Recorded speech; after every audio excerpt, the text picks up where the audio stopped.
Powered by the Montana Television Network. This is the 10 o'clock news on Q2, Montana's news leader. Good evening, everyone. Thanks for joining us tonight. I'm Jeanelle Slade. And I'm Russ Riesinger. A Q2 investigation into Montana's meth epidemic. Details that might surprise you. How drugs are getting to Montana and the strain it's putting on law enforcement across the state. Traffickers from Mexican drug cartels use our intricate highway system as a drug superhighway, and our communities fall victim. Q2's Andrea Lutz goes in depth and is standing by now with how law enforcement is trying to keep up. Andrea. Well, that's right. You might not realize it, but Montana's interstate highways act as a major corridor for drug traffickers. And tonight, we uncover the ways drugs are infiltrating into our communities, with traffickers targeting Billings as a hotspot for the demand.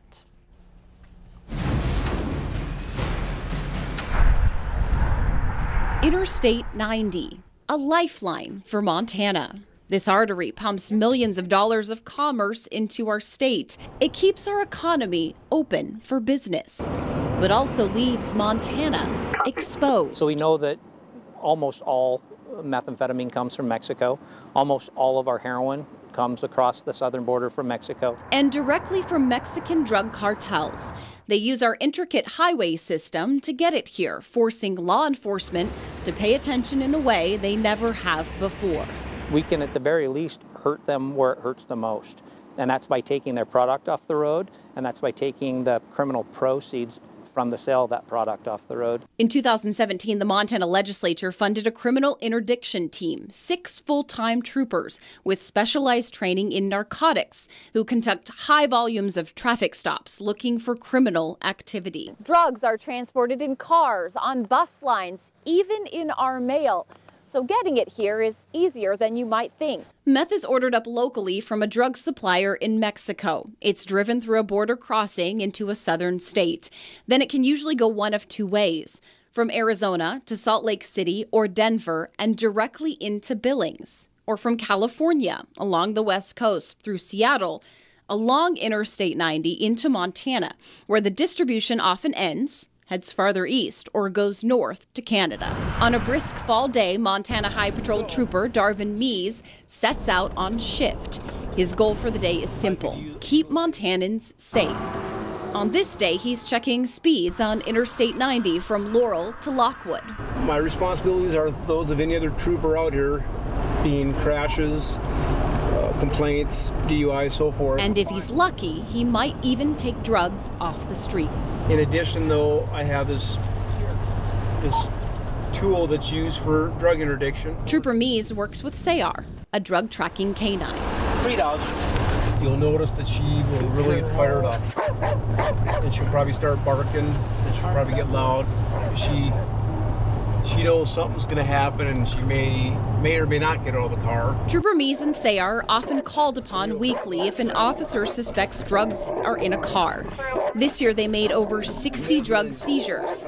Today, he's about to do one more. Motel 6. A mere 2 hours into his shift, Trooper Mees spots a car in Billings with a shattered windshield. He makes a traffic stop, and soon backup arrives. Jumped out at all of us was that windshield when it went by us. With only a glance in the windows, he sees drug paraphernalia scattered in the car. Because the occupants allowed Trooper Mees to search, this time Sayar wasn't needed. There was Q-tips and cotton balls for filter, foil with burn marks, lots of foil, and brand new foil. And we end up with 3 addicts and a low-level dealer.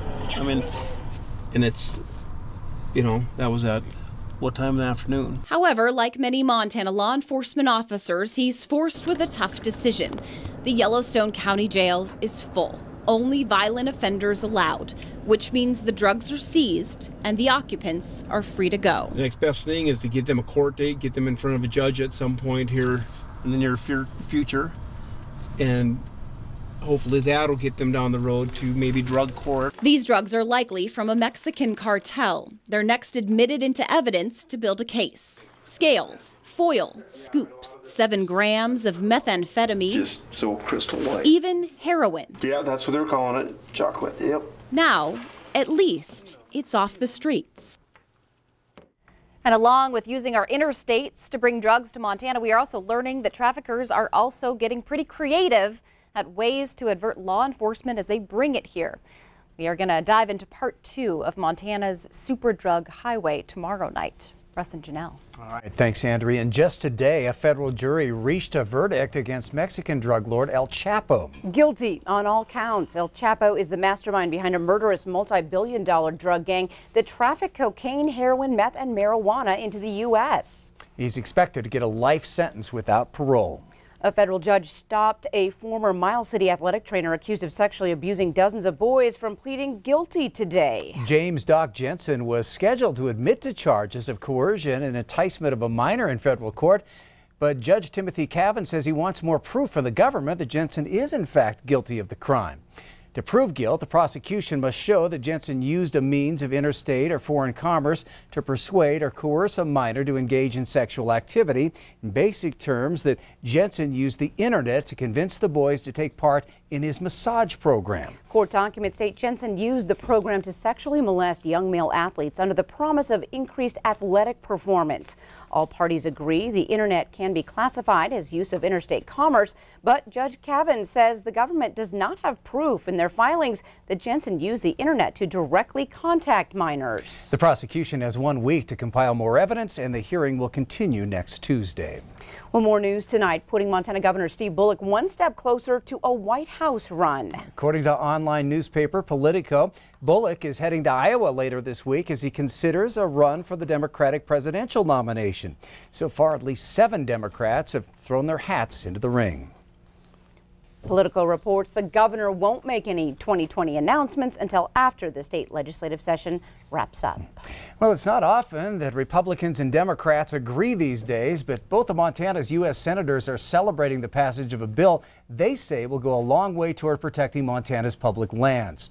The public lands package includes permanent reauthorization of the Land and Water Conservation Fund and the Yellowstone Gateway Protection Act.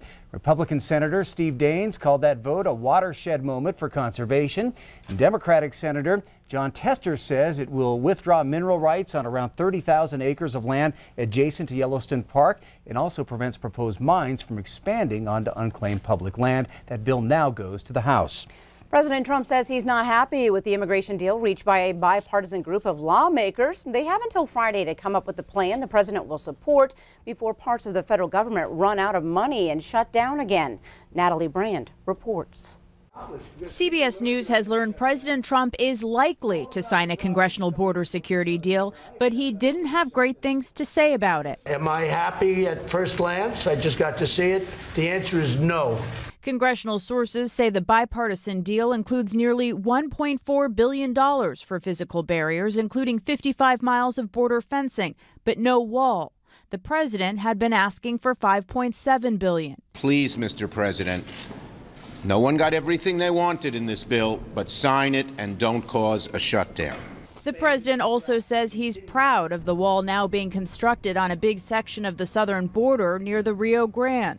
Last night at a rally in El Paso, Texas, his campaign handed out Finish the Wall signs. Just so you know, we're building the wall anyway. When asked by reporters, the president says he's still considering whether to declare a national emergency to go around Congress to get his wall funding. But many members of the president's own party say they'll oppose a national emergency declaration, and they do not want to see another government shutdown. It's not everything the president hoped to get, but I think it's a good step in the right direction. I hope he'll decide to sign it. First, Congress will need to pass the new border security deal by the Friday night deadline. Natalie Brand, CBS News, the White House. All right, turning to weather now. We all appreciated the brief warm-up today, but Bob, you're already tracking more snow. Huh? Oh man, you're not going to believe this. We're going to go to outside Seattle, Interstate 90. We're going to go to the summit at Snoqualmie. Take a look at this. They've had 53 inches of snow. That's over 4 feet in the last 48 hours. Oh, wow. You see those big bumps there? Those are automobiles. Yeah, that's how big this stuff is. And guess what, folks? That storm is coming to Montana. Here's our threat board, and you'll notice that is really starting to fill up, and it does include Billings. Well, let's zoom into the northwest. That's where we could see maybe 1 to 2 feet of snow there. In the Rocky Mountain front, maybe 5 to 12 inches of snow there. Here in the Billings area, anywhere from 1 to 4 inches possible. The southwest, maybe 2 to 5 inches. Wind chill to 25 below zero up in the northeast corner of the state. And also, we also have some wind to talk about, looking at winds gusting to 60 50 miles per hour and up to 70 miles per hour across Interstate 90 and also into the Cody foothills. We'll have more on the forecast in a few more minutes. All right, thank you, Bob. Here's a heads up for anyone in need of dental care. The 14th annual Dentistry from the Heart is this weekend. Yeah, it's this Saturday starting at 6 a.m. on a first-come, first-served basis. People in need of care can receive free treatment. It's being held at the Brewer Dental Center on Billings West End. Now, adults can choose from a free extraction, cleaning, or filling. Children will receive a free screening and cleaning. Coming up on tonight's 10 o'clock news, one Big Sky clearing a major hurdle in Billings, and now its sights are set on Helena. Plus, the winners of the Race to the Sky mushed through the finish line this morning. Find out who fetched the top spot. And later in sports, Lori Kelly leaving her volleyball coaching legacy behind as the Bears welcome a new head coach. Scott will chat with both. You're watching MTN News with Jeanelle Slade and Russ Riesinger. Storm Tracker weather with Bob McGuire. And sports with Scott Breen. This is the 10 o'clock news on Q2, Montana's news leader.